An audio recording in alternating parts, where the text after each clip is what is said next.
Амансыздар ма, құрметті әлеумет. Бүгін 7 мамыр 2022 жыл. Алдарыңызда Сихаев Айдархан Ашымханұлы, Тараз қаласынан. Құрметті әлеумет, біз бір тудың мағынасы әруақтық талап деген бағытта әңгімемізді жалғастырып келеміз. Композициялық әрекетімізде рухани туу, рухани тудыру, кемел адам болу, әруақты адам болу жағдайы қалыптастыру.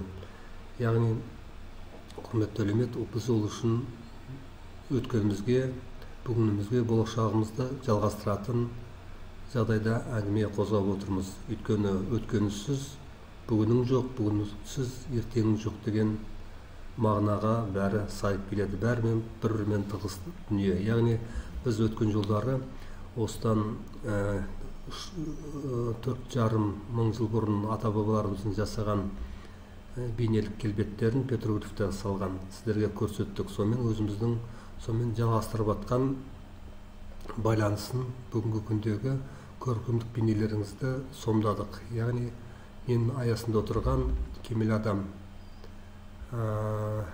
бейнесі көрініп тұрған жағдайдағы сәттер деп ұқсаңыздар болады. Біз бүгін ол суреттерімізді сіздерге алдарыңызға тартпай-ақ жалпы мағынасын түсініп отырсыздар ғой деп ойлаймыз. Енді ол біздің еңбектеріміз екі кезеңнен мен әзірге тоқталып тұр. Біздің оны бөліп үшінші кезеңге жетпей жатқан жайымыз сол елімізде қауырт болып жатқан саяси жағдайларға байланысты. Яғни, ол жағдайлардың біріншісі жаңағы өздеріңіз білесіздер, қаңтар қырғынынан кейінгі елімізде болып отқан оқиғалар. Қаңтар қырғын дегенде тек Алматы емес, бүкіл елімізде болып отқан нәубет қасіретке қатысты жағдайды айтып отырмыз. Оны бұлай айтып отқан себебім, менің бір оқырманым жаңағы Алматы қырғын дегеніне байланысты біршама өзінің пікірін айтыпты.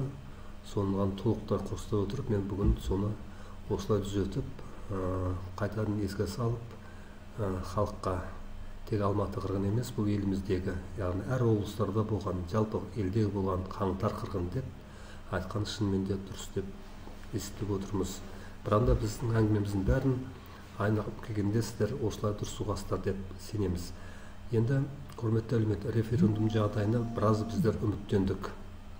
Үміттеніп, өз тарапымыздан тек қана әшейін сынау әңгіме айтушы топ емес, нақты ұсынысы бар топ ретінде де атсалысып қарадық. Бірақ та мынау қотабан биліктегілер біздің елдің жалпы ұсыныстарын ешқанына қарайламай, өздерінің белгілеп қойған, дайындап қойған жобаларын жүзеге асырды. Соңында байланысты референдумның жағдайы барлықтарыңызға белгілі болып тұр. Сонымен біздің үміт күткен жағдай жақын жол, яғни жақын жол жақында болса алыс жол, алыс жол жақында болса жақын жол деп айтпақшы. Біз жақын жолмен жетеміз бе деп көздеген мақсатымызға, өзіміздің әңгімемізге. Оның бәрі болмады, жол кесілді. Яғни біз алыс жолдықпен жүре беруді жөн санап отырмыз. Яғни алыс жолымыз да бізге жақын жол болады деп. Ол жолдағы барлық жетістіктерді, нәтижесін бірге көреміз деген ойдамыз. Енді құрметті әлеумет, бұл мәселеге біздің жете алмай отырған қандай жағдай деген кезде қарайтын болсақ, біз өзіміз сіздерге айтқан өткен жолғы жағдай бірінші Құтабан президенттің аманатын екінші Құтабан президенттің орындауына қатысты болғандықтан дедік. Біз бүгінде мынау 21-ші ғасырда дамушы елдердегі ең былайша айтқанда Құтабандары қалыптасқан, дамыған, бірінші былайша орындағы ел осы біздің ел ма деп ойлаймыз, Қазақстандағы. Өйткені дүниежүзінде жоқ Құтабан президенттер бізде. Дүниежүзінде жоқ Құтабан өкімет бізде, ұрлықшы өкімет бізде. Ешқандай халықтың мұң-мұқтажын мен санасы болуын жөндеймін деген әрекеттерді біз байқамай отырмыз. Олар өз мақсаттарын орындап, міне әлі елдерді сол басып, жанышып, сол күйбең тіршіліктеріне оралтып, өз қызықтарын көріп, жүре беру жағдайын көздеп отырған көрдіңіздер. Енді біз енді бұл жағдайға жақын арада референдум жасайды деп әрине ойлай алмаймыз. Өйткені ол біздің халықтың еңсесінің көтерілуіне байланысты, ес жинауына байланысты. Өкінішке орай біздің халықта ес жинау әрекеттері жоқ. Әйтсе де бетперделерін жыртып, Құтабандардың, яғни маскаларын жыртып, беттерін ашып көрсетіп жатырмыз бірінші роликтен бастап бері. Яғни бізден де басқа өзге де азаматтар, белсенділер айтып жатыр. Оның бәрінің бұл араңда айтқанынан ешқандай нәтиже шығатын түрі жоқ. Бұл неге олай деген кезде ойланып қарасақ, бұның бәрі жаңағы біздің рухани тоқырап қалғанымыздан, яғни мешеу қалғанымыздан, пенде құл болып қалғанымыздан. Сол өтірік топта өзімізде өтірікші болып, пейіліміз, ниетіміз, тілеуіміздің бәрі жаман болып кеткендіктен. Яғни ауру елге айналғандығымыздан деп сіздерге айтып келе жатырмыз. Сол тағда тұжырымдала түсті. Өйткені мұндай референдум өздерінің тағдырына әсер ететін аса маңызды шақта елдің осындай бейжай немкетті қарап ештеңеге көңіл аудармай, осындай ойланбай, ешқандай талдаулар жасай алмай жүрген бейжай қалыптары бізді осындай өзіміздің тұжырымымызды дәлелдей түседі деп ойлаймыз. Енді бұдан қандай шығудың тығырықтан қалай шығу жолдары бар деген кезде біз енді өз осы мәселелерден түйген ой пікірімізді айта бермекпіз, яғни ұсынысымызды да. Бүгін сондықтан былай айтқымыз келіп отыр. Сіздердің алдарыңызда құрметті әлеумет таңдау тұр. Қандай таңдау дейсіздер ғой? Бұл таңдау енді мынандай. Біз осы жағдайларға байланысты еліміз үш топқа жіктелгенін нақты айқын көріп отырмыз. Ол қандай жіктелу деген кезде қарасаңыздар, бірінші топтағы жаңа биліктегілер жатады. Бірінші топтағылар. Екінші топтағыларға діни топтастықтар жатады. Үшінші топтағылар сол қарапайым, есі ауған қарапайым ел.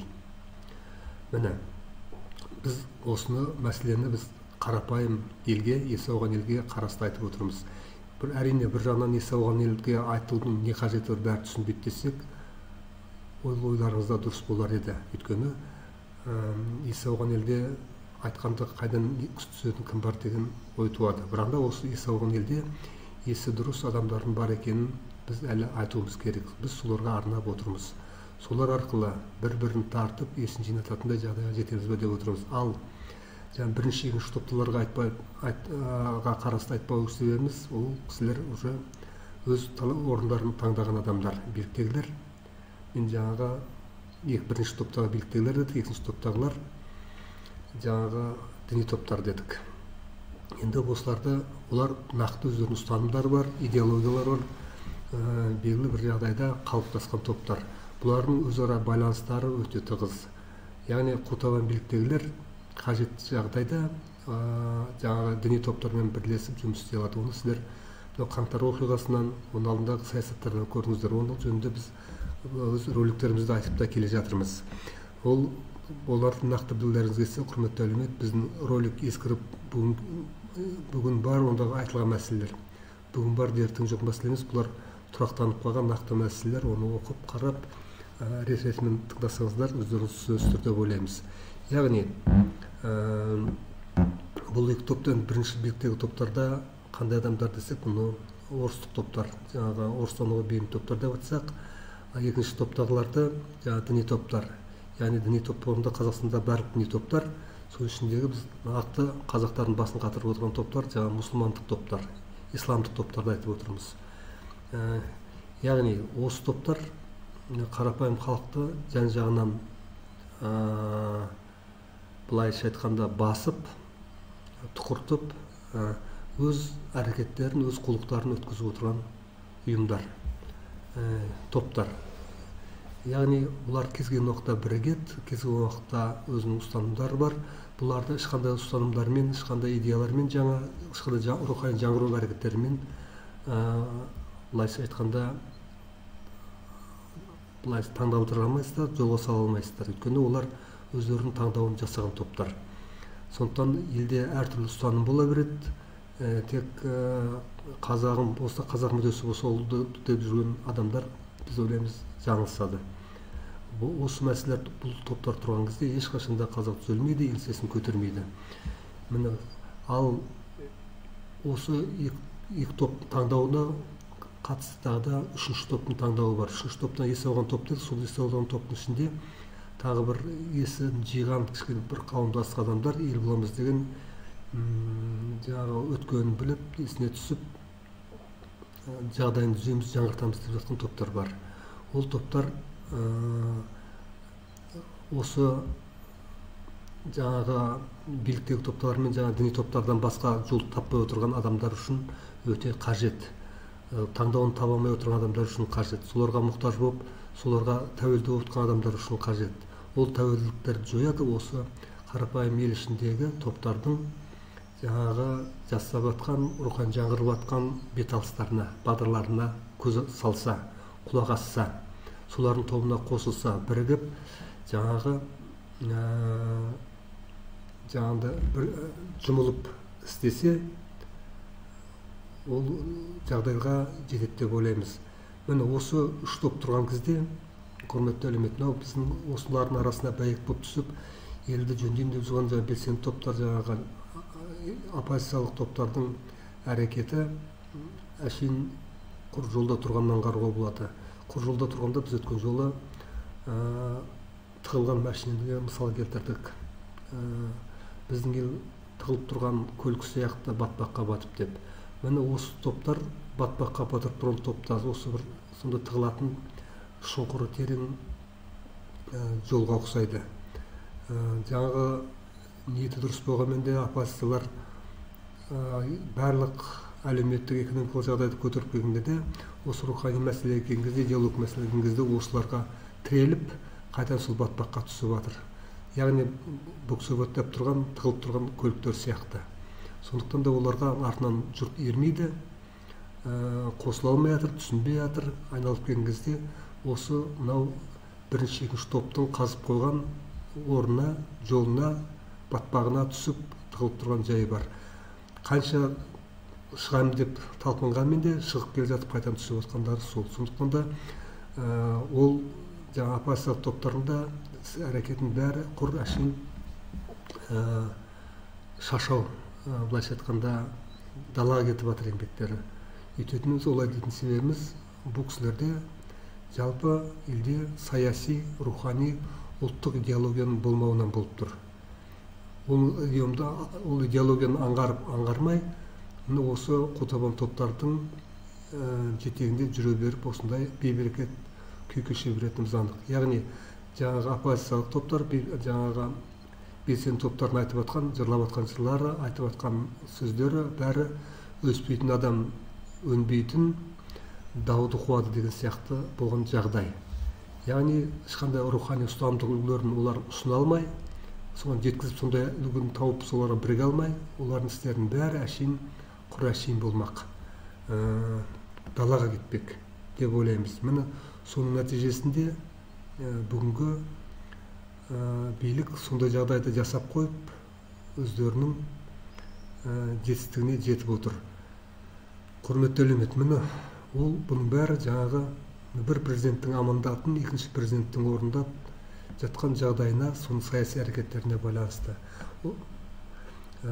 Яғни солардың алдына болжанып жасап қойған саяси технологияларының құрбаны болып отқан жайымыз бар деп айтуымыз керек. Енді осыдан шығатын бір жағдай осы есі ауған елде жаңағы қарапайым елдердің жасап жатқан әрекетіне көңіл аудару керек деп айттық. Ол қандай әрекет деген кезде осы үшінші топтағы, ол жаңағы өткен жолғы да сіздерге айттым, Тәңір ілімі қоғамдық бірлестігі дедім біреуі, екіншісі әруақ қоғамдық бірлестігі дедім. Бұл екеуі де алған жалпы мүдделері, бағыттары бір, оның бәрі жаңағы өзіміздің қазақ дүниетанымын, яғни көшпелі өркениетінен қалған, қазақ мұрагер еткен үлкен адамзаттық құндылықты көтеру мәселесі, соны жаңғырту мәселесі, соны алдыға тарту мәселесін негізі идеологиялық бағыт бағдар етіп көрсетіп отырған айттық. Міне осыған егер де қажет деп тапсаңыздар, міне жаңағы дінге мұқтаж болып отқан адамдар болатын болса, міне дайын өздерінің үлгілерінің барын біз ескертіп айтқымыз келеді. Оған солармен жұптасып, солармен жаңағы жұмыла көтеріп жүкті жаңағы жетпей жақтарын жеткізіп, өздерінің белсенділігімен өз үлестерін қосса, оны жаңғыртып, керемет құндылық қылып шығаруға болатын біз сөз етіп келе жатырмыз. Бұл жалғыз қазақтың ұлтына қатысты құндылық деп айтсақ, оның қазақ ұлтына қатысты құндылықтың бұл адамдық құндылық, адамзаттық құндылық деп біз еркін түрде біз түсіндіріп келе жатырмыз. Міне құрметті әлеумет, сіздерге сондықтан да таңдау жолы тұр. Таңдау осы үш жолдың бірі болу керек. Яғни біріншісі биліктегілер топ, қотабандар, олардың өздерінің саясатын жүргізіп жатқан өздерінің саяси бағдары бар. Екінші діни топтар, жаңағы мұсылмандық, исламдық бағыт, олардың өздерінің ұстанымы, өзінің саясаттары бар. Олар нақтыланып қойған. Түпте түп келген кезде бұлар бір-бірімен бірігіп жұмыс істегенмен де бір-бірімен түбінде қарсыласады. Ал үшінші топ жаңағы қарапайым халықтан шыққан халықтық деп айтамыз, рухани қозғалыс, жаңағы екі қоғамдық бірлестік негізінде бағдар. Міне осы үш топтың қайсысын таңдайсыздар? Сіздер ойлануларыңыз керек. Қайтадан салыстырып қарап, үлкен кісілеріңізбен, бала-шағаларыңызбен, даналарыңызбен, ғалымдарыңызбен, саясаткерлеріңізбен сөйлесіп, бағыттарыңыз табуларыңыз қажет. Міне сондықтан да сіздерге таңдау жолы тұр. Сіздер үшінші халықтан шығып жатқан таңдау жолы сіздердің болашақтарыңыз. Ол сіздердің болашақтарыңыздың жарқылдай рухани жаңғыртатын жол. Ал қалған жолдар сіздерді тоқыратып, жаңағы тығылтатын, шұңқырдан шығармайтын жол, құрметті әлеумет. Сондықтан да бұл мәселені мынау биліктегі жүрген, сыртта жүрген, іште жүрген саясаткерлер де, жаңағы белсенділер де, оппозиционерлер де бәрі түсіну керек. Қалған құр әшейін бай-бай, құр айқай, сондай мәселеде сіздер қалмауларыңыз керек. Қанша бағдарламаңыз болып ұсынып жатсаңыздар да, сіздер тек әлеуметтік, экономикалық, саяси жағдайдан аса алмай отырсыздар. Айналып келгенде саясатқа байланып отырсыздар. Саясатқа байланғандарыңыз сол, сіздер діни топтардан аса алмайсыздар. Біреулеріңіз жаңағы биліктегі топтардан асыра алмаса, біреулер негізгі жаңағы топтар, жаңағы барлықтарыңыз тоқтатып отырған мынау діни топтардың балшыққа батырып отқан жағдайы. Сол балшыққа барып қайдан түсіп отырсыздар. Сөйтіп, барлық еңбектеріңізді өздеріңіз жоққа шығарып отқан жайларыңыз бар. Ал еңбектеріңіз көріну үшін сіздер тек қана осы нақты нысанда бар бірлестіктермен бірігіп жұмыс істеулеріңіз қажет деп ойлаймыз. Міне таңдау жолы осылай тұр, құрметті әлеумет. Сіздер енді бұл әңгімемізде сол сіздерге осындай үш таңдау жолын алдарыңызға қойып көрсету ойланарсыздар. толғанарсыздар. Біз әңгімемізді осы топтар жөнінде, олардың жалпы сипаты жөнінде, әлі солардан қалай құтылу мәселесі, қалай жол табу мәселесі деген жағдайда әңгімемізді жалғастыра береміз деп ойлаймыз. Бүгінше аман сау болып тұрыңыздар.